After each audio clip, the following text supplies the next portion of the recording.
And now to this, DeKalb County fire officials say a suspect set an apartment on fire on purpose.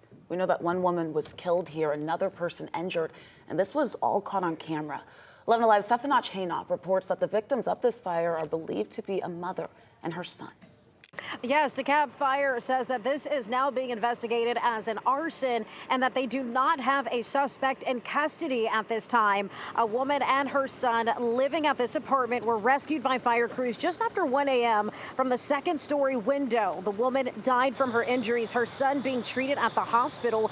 Neighbors I spoke to showed me this video showing a man walking up to the apartment unit before the son came up with something in his hand on fire. He's seen throwing it at the door before running off. A neighbor tells me she believes the man in the video is the woman's boyfriend and that she saw the woman kicking him out of the apartment yesterday.